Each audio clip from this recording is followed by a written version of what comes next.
Papua in the 1960s and the involvement of the United Nations, which is important in this process. I'm going to begin by talking about the events leading up to the Dutch departure from their colony and the signing of something that was called the New York Agreement, which was a UN brokered agreement between Indonesia and the Netherlands. And then following this, I'll have a look at the agreement itself and see how it was actually implemented. And I'll be looking particularly at the preparations and the events from 1969, which was mentioned earlier both in the film and previously, and this what was called this Act of Free Choice. So to begin, I'll start with a summary of the events from the transfer of West Papua from Dutch to Indonesian rule. So I'm going to have to skim over this, but please try and bear with me. Until October 62, West Papua was a non-self-governing territory and was recognised by the UN as such, and it was being prepared for independence by the Dutch.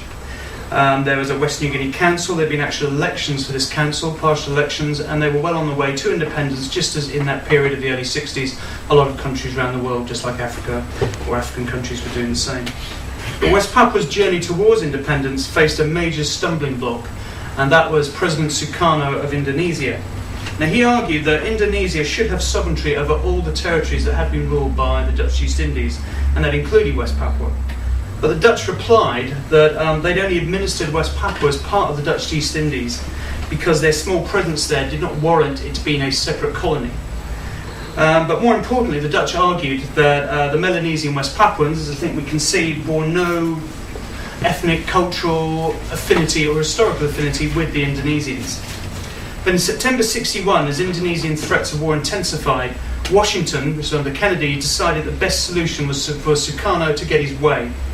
And they decided therefore to put pressure on the Netherlands to negotiate. And as a result, the Dutch reluctantly agreed to sign up to what was this New York Agreement with Jakarta in August of 62.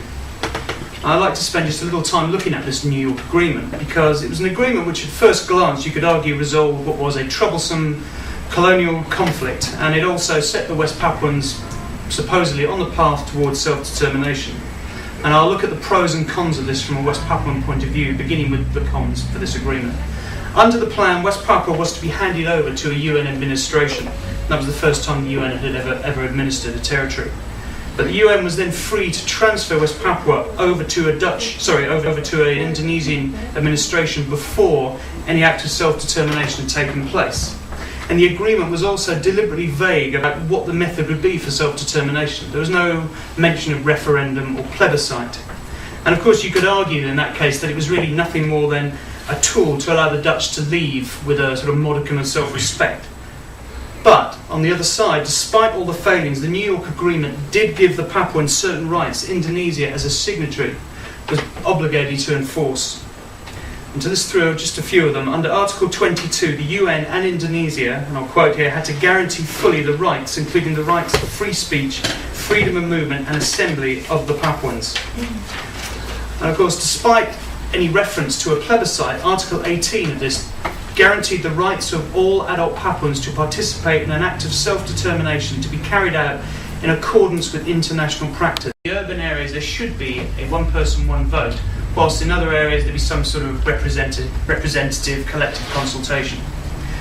But Indonesia completely ignored this, and instead a series of Indonesian orchestrated committees were They selected a number of officially approved candidates from each region to vote supposedly on behalf of the people.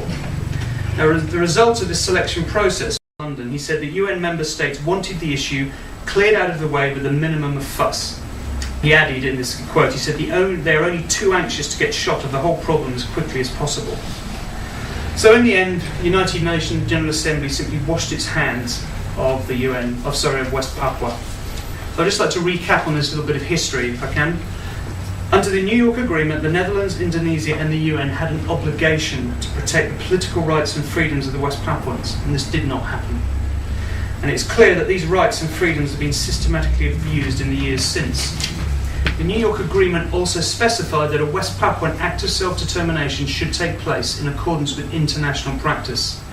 And again, this didn't happen. This so-called act of free choice with a unanimous vote bore absolutely no result, no relation to accepted practice at the time or now. So more than 40 years later, as we know and from the film and earlier, West Papua remains under an Indonesian occupation in which the countless thousands, tens of thousands died, and the people still wait for genuine self-determination. But again, as I think was mentioned earlier, what they've been offered instead, more recently, is special autonomy. But less than 2 years after the 2001 Special Autonomy Bill was passed, its legitimacy was undermined when Jakarta split the territory into 3 provinces. It's a typical divide and rule tactic. Justice on Kosovo, in which it ruled that the territory's 2008 declaration of independence from Serbia did not violate international law. I think interestingly to that, there was a submission to the court by the Dutch, who, as we might remember, were the West Papuans' original colonial rulers. And they explained their support for Kosovan independence by stating, they said, the people of Kosovo had the right to self-determination and succession from Serbia because the Belgrade authorities systematically violated civil and human rights of Albanians for years. International law thus allows the proclamation of Kosovo's independence. You could swap Serbia, Indonesia, West Papua, Kosovo, and what you can see, it would be interesting to know how the Dutch government actually responds to this, because unfortunately for the West Papuans over many years, the Dutch have kept fairly quiet since they gave over the colony.